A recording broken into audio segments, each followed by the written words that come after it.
یہ بات آئی کہ مکے تو سے مسلمان مدینے تو چلے آئے تھے، لیکن ایسا نہیں تھا کہ مدینے آ گئے اور ایک دم سے مدینے میں آ کر کے سکون کی زندگی ان کی شروع ہو گئی، بلکہ مکے میں چوطرفہ ظلم جو تھا وہ اندر سے تھا۔ جسمانی تکلیفیں زیادہ پہنچائی جاتی تھی۔ رات کو چھپ کے کہیں مسلمان سو گئے تو سکون سے سو جاتے تھے، حرم شریف میں پڑ گئے تو حرم شریف میں محفوظ رہتے تھے۔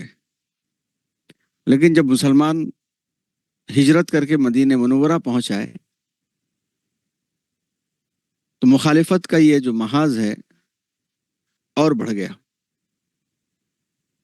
ایک طرف اندر سے مسائل کا سامنا کرنا پڑا، یہود تھے، آس پاس کے قبیلے تھے، منافقین مدینہ تھے، اور مشرکین مکہ ہر روز کوئی نہ کوئی دھمکی دے کے بھیجتے تھے۔ سال ڈیڑھ سال تک صبر اور حوصلے کے ساتھ یہ معاملہ چلتا رہا، لیکن جب انتہا ہو گئی کہ یہ دھمکیاں مستقل بڑھتی چلی گئی، یہاں تک بات آ گئی کہ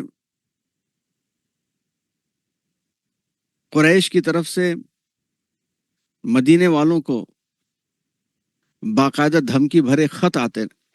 آنے لگے۔ انکم آویتم صاحبنا و انا نقسم باللہ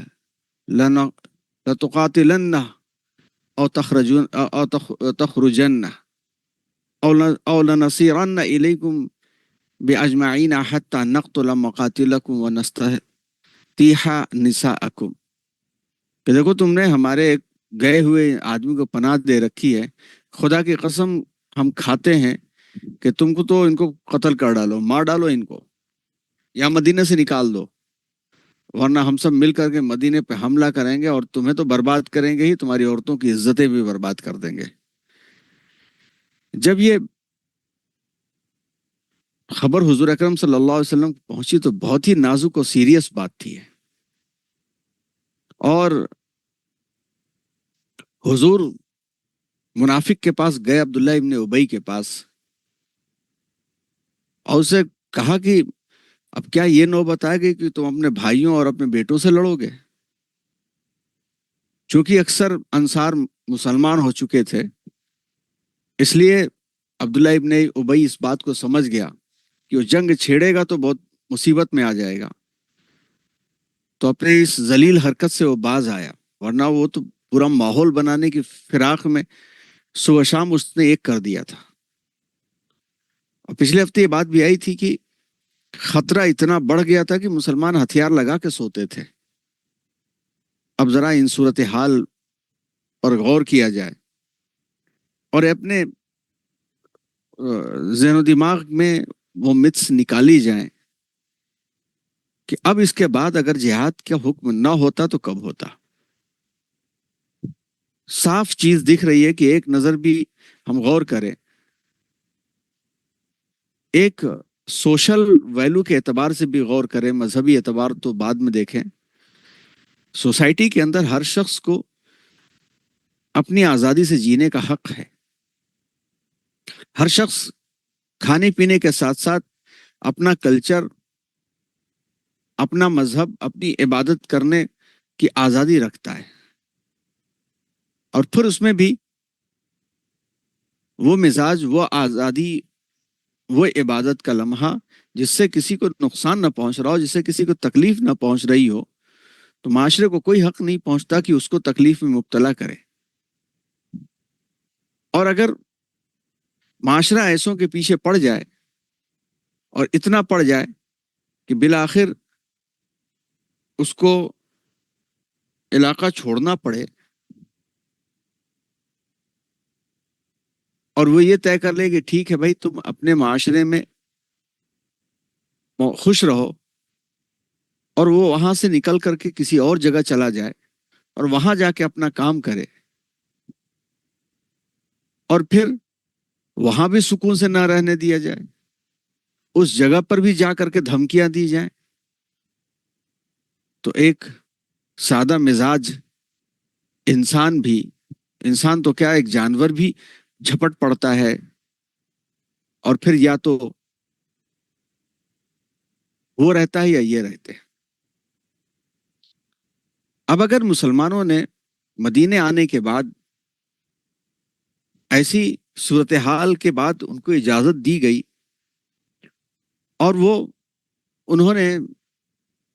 اپنے دفاع کی خاطر، حق اور انصاف کی حفاظت کی خاطر انہوں نے نکل کر کے مزاحمت کی، تو ساری دنیا کا شیطانی ٹولہ یا مستشرقین جو انگریزی میں جنہوں نے سیرتیں لکھی ہیں، جن کو پڑھ پڑھ کر کے اکثر کئی مسلمانوں کے دماغ خراب ہوتے ہیں، اور یہ الزام لگتا ہے کہ محمد صلی اللہ علیہ وسلم مکے میں تھے تو وہ ایک داعی تھے، اور مدینے آ گئے تو جنگجو بن گئے۔ ہزارہ تحریریں لکھی جاتی ہیں، کئی اورینٹلسٹ جو انگریزی میں بڑا اچھا لکھتے ہیں، جن کو پڑھ پڑھ کر کے مسلمانوں کا بھی مزاج بدل جاتا ہے اور دفاع کرتے نظر آتے ہیں کہ نہیں، جنگ کرنا تو اس وقت کا حال تھا، اور عرب کا معاشرہ جنگ کرنے والا تھا، اور اس معاشرے کے اندر جنگ کرنا ضروری تھا، چنانچہ نبی نے بھی جنگ کیا۔ بالکل غلط خیال ہے اور الزام ہے۔ جو آتھینٹک سورس پڑھے جائیں اور جو ریفرنسز ہیں وہ پڑھا جائے تو سچویشن ایسی ورسٹ کر دی گئی تھی کہ رات کو جب سونے والا بھی سکون سے نہ سو پائے تو کرے گا تو کیا کرے گا۔ جب یہ حد ہو گئی تو پھر اللہ تبارک و تعالیٰ نے وہ آیتیں نازل کی جن آیتوں کو آیات جہاد ہم کہتے ہیں، اور صحیح انداز سے اگر ہم اس کا جائزہ لیتے ہیں تو یہ جو جہاد ہے یہ جنگ اور جدل نہیں بلکہ قیام و امن کا ضامن ہے، کہ اب ایسے ایلیمنٹس، ایسے عناصر جو پرسکون رہنے والے لوگ جنہوں نے 13 سال تک ان کے درمیان میں رہ کر کے کبھی پلٹ کے جواب تک نہیں دیا، یہاں تک بھی طے کر لیا کہ بھائی ٹھیک ہے، تم اگر نہیں مانتے ہو تو تم اپنے دین پر قائم رہو، ہمیں اپنے دین پر چھوڑ دو، ہم اپنے دین پر قائم رہیں گے، ہم تمہاری بات نہیں ماننے والے، سکون اور اطمینان امن کے ساتھ زندگی گزارنے کا مزاج رکھنے والے۔ جب ان کے پیچھے ہر طرح سے یہ لوگ پڑ گئے کہ ان کا دانا پانی تک بھی بند کر دیا جائے، تو پھر ان کو ختم کرنا اور ایسے سڑے ہوئے ایلیمنٹس کو اور عناصر کو کاٹ پھینکنا ہی امن کا باعث ہوتا ہے۔ اللہ کے نبی صلی اللہ علیہ وسلم نے جو ہدایات دی ہیں اس سلسلے میں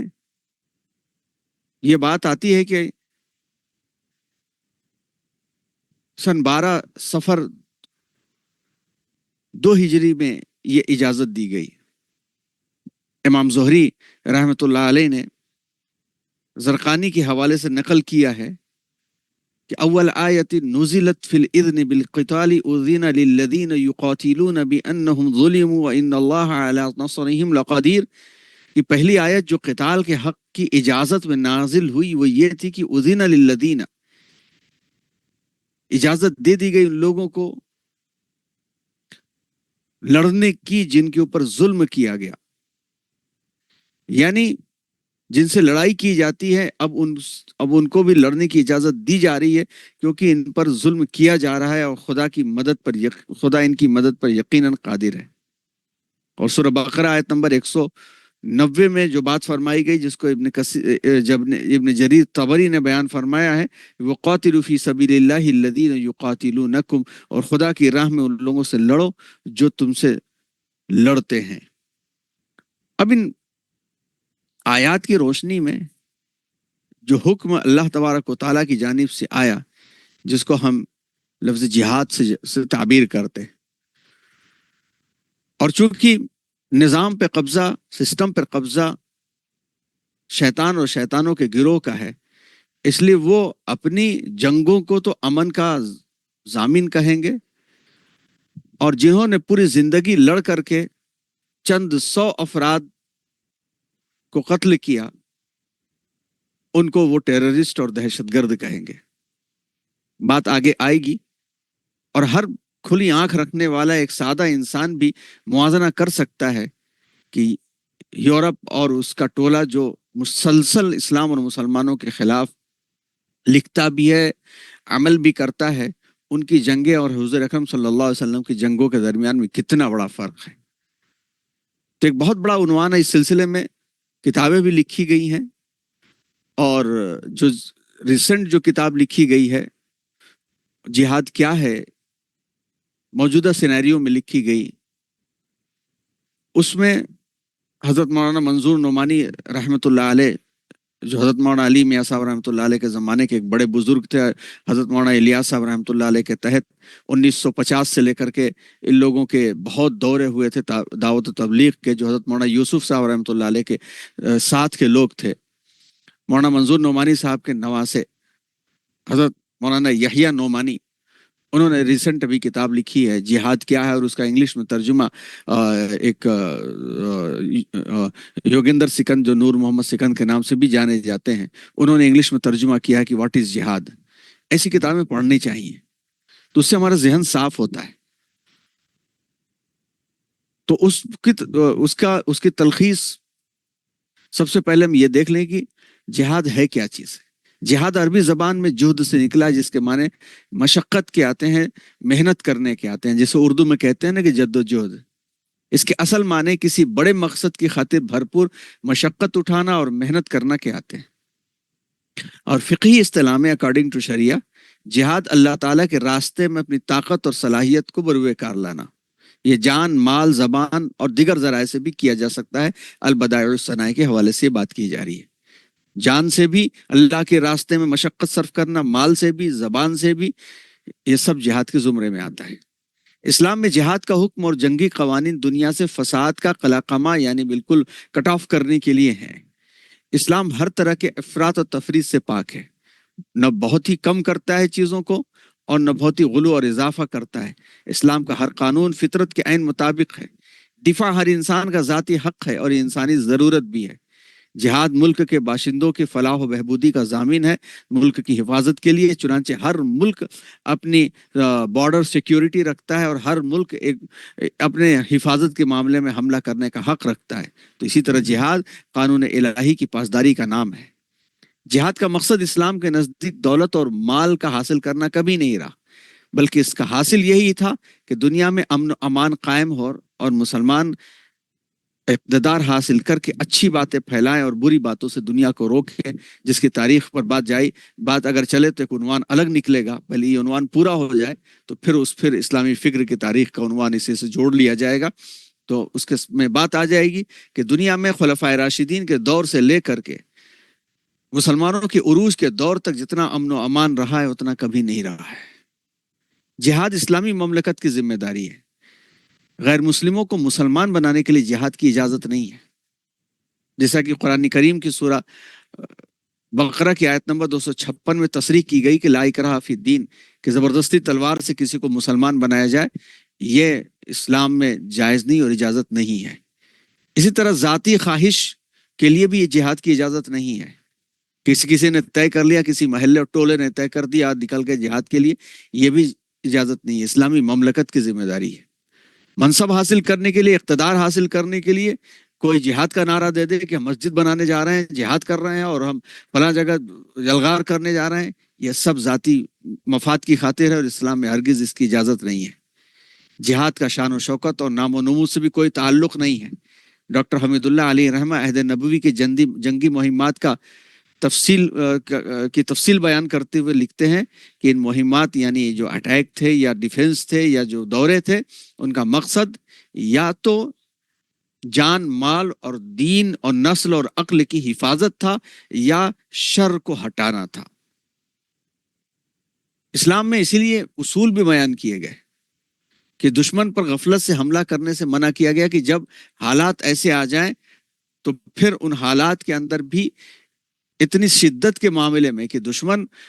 بیٹھا جائے تو دشمن خود ختم کر دے گا، لیکن ایسے دشمن پر بھی غفلت سے حملہ کرنے سے منع کیا گیا کہ پہلے اعلان کیا جائے جا کر کے کہ اب تمہارے اور ہمارے درمیان میں جو بھی معاملہ ہے اس کو سوائے اب میدان میں حل کرنے کا کوئی چارہ نہیں رہ گیا ہے، لیکن پھر بھی دعوت دی جائے ان کو، پھر بھی ان کو اعلان کیا جائے، پھر کسی کو بھی زندہ آگ میں جلانے سے منع کیا گیا کہ ایک دم سے بام گرایا جائے اور گرا کر کے آبادیوں کو جلا دیا جائے، یہ منع کیا گیا۔ کسی کو باندھ کر تڑپا تڑپا کے ٹکڑے ٹکڑے کرنے سے منع کیا گیا۔ جن سے جنگ کی جا رہی ان کے علاقوں میں لوٹ مار کرنا منع کیا گیا۔ فصلوں کو خراب کرنا، ہریالیوں کو ختم کرنا، بستیوں میں قتل عام کرنا منع کیا گیا۔ قیدیوں اور سفیروں کو قتل کرنے سے منع کیا گیا۔ معاہدہ کر کے اس کو توڑ دینا، بدعہدی کر کے جنگ کرنا منع کیا گیا۔ عورتوں، بچوں، بوڑھوں، راہبوں یا عبادت گزار پادریوں اور سادھوؤں کو قتل کرنے سے منع کیا گیا۔ عبادت خانہ گرانا، اس کو نقصان پہنچانا منع کیا گیا۔ جانوروں کو اور پھلدار درختوں کو نقصان پہنچانے سے منع کیا گیا۔ یہ تمام کی تمام چیزیں اگر ہم غور کریں گے اور دیکھیں گے تو پھر صاف سیدھی بات نظر آتی ہے کہ اللہ کے رسول صلی اللہ علیہ وسلم کو مدینہ آنے کے دوسرے سال جو اجازت ملی وہ اجازت انہی معاملات کے تحت تھی، اور انہی معاملات کے تحت حضور اکرم صلی اللہ علیہ وسلم نے جو جنگیں کی ہیں وہ دو طرح کی تھی۔ ایک کو غزوہ کہتے تھے اور دوسرے کو سریہ کہتے تھے۔ غزوہ جو وہ جنگی قافلہ جس میں آپ صلی اللہ علیہ وسلم خود بنفس نفیس شریک رہے۔ سریہ وہ جنگی قافلہ جس میں آپ صلی اللہ علیہ وسلم نے شرکت نہ فرمائی۔ تو اس اعتبار سے اللہ کے رسول صلی اللہ علیہ وسلم نے کل 28 غزوے کیے ہیں، یعنی 28 مرتبہ جنگی قافلوں سے نکلے ہیں۔ اس کا یہ ہرگز مطلب نہیں کہ 28 جنگیں آپ نے کی ہیں، جنگ کسی اور چیز کو کہتے ہیں۔ آگے انشاءاللہ اگلے ہفتے اس پر مزید تفصیل سے بات ہوگی تاکہ واضح ہو جائے کہ اللہ کے رسول صلی اللہ علیہ وسلم کی زندگی رحمت ہی رحمت تھی، جنگ اور جدل اور قتال نہیں تھا۔ ان 28 قافلوں میں شرکت کرنے کے باوجود بھی اپنے ہاتھ سے آپ نے کسی کا قتل تک بھی نہیں کیا۔ اس سے بڑی اور کون بات ہو سکتی ہے؟ یورپ جس کا واویلا اٹھاتا ہے، اور مستشرقین اور مسلمان مصنفین، بعض مصنفین بھی اس بات کو جو لکھتے نظر آتے ہیں کہ اس وقت کے ماحول تھے، ذرا یہ بتائیں کہ کون سا دنیا کا ایسا قائد ہے جو جنگ میں موجود ہو اور ایسے افراد جو جان لینے پر تلے ہوئے ہوں اور ایک بار نہیں بار بار اس کی کوشش کر چکے ہوں، ان میں سے بھی سب سے خطرناک افراد بھی سامنے آتے ہوں جنہوں نے نہ صرف ان کے چہیتے لوگوں کو مارا ہو بلکہ ان کے مار کر کے ان کے مردہ چچا کا کلیجہ چبایا ہو۔ ایسوں کو بھی معاف کرنے والا قائد جنگجو اور ظالم کیسے ہو سکتا ہے؟ یہ وہ شیطانی چیزیں ہیں جن کی تحریریں پڑھ کر کے، جن کے اسی لیے کہا جاتا ہے کہ سیرت کی کتابوں میں سنبھل کر کے پڑھنا چاہیے۔ ہر وہ یوروپین جس نے حضور کی تھوڑی تعریف کی تو ہمیں اڑ نہیں جانا چاہیے کہ جار برنارڈ شاہ نے بڑی تعریف کر دی اور فادر سیل نے بڑی تعریف کر دی اور اس کے علاوہ مستشرقین نے بڑی تعریف کر دی ہے۔ یہ وہ زہریلے تیر ہیں جو اپنے زہریلے تیروں سے پہلے تعریف کے ذریعے سے تھوڑا خوش کرتے ہیں اور بعد میں کسی نہ کسی جملے سے ایسا زہر دماغ میں بھرتے ہیں کہ اس سے پوری کی پوری عقیدت حضور کے مطابق خراب ہو جاتی ہے۔ تو ہم کو یاد رکھنا چاہیے کہ اللہ کے نبی صلی اللہ علیہ وسلم کی جو جنگیں تھیں وہ جنگیں امن کے قیام کی خاطر تھی۔ غزوہ وہ ہے جس میں خود حضور صلی اللہ علیہ وسلم شریک ہوئے ہوں، اور سریہ وہ ہے جس میں آپ نے شرکت نہ کی ہو۔ اللہ کے رسول صلی اللہ علیہ وسلم نے کل 28 غزوے کیے ہیں اور آپ نے اپنی زندگی میں کل 54 سریہ بھیجا ہے۔ گویا اس طرح سے آپ کی زندگی میں 82 قافلے نکلے ہیں۔ انشاءاللہ آگے اسی پر بات ہوگی اور وہاں سے غزوہ بدر پہ جائیں گے کہ غزوہ بدر کو کیوں جو ہے وہ سب سے بڑی جنگ قرار دیا گیا ہے، حق و باطل کی جنگ، یوم الفرقان، یوم التقى الجمعان کیوں کہا گیا ہے۔ انشاءاللہ اس پر بات کریں گے۔ اللہ تعالیٰ ان تمام چیزوں پر غور کرنے اور صحیح نتیجہ اخذ کرنے اور اللہ کے رسول کی عقیدت کو دل و دماغ میں اتارنے کی توفیق عطا فرمائے۔ آمین وآخر دعوانا ان الحمد للہ رب العالمین۔ سبحان اللہ۔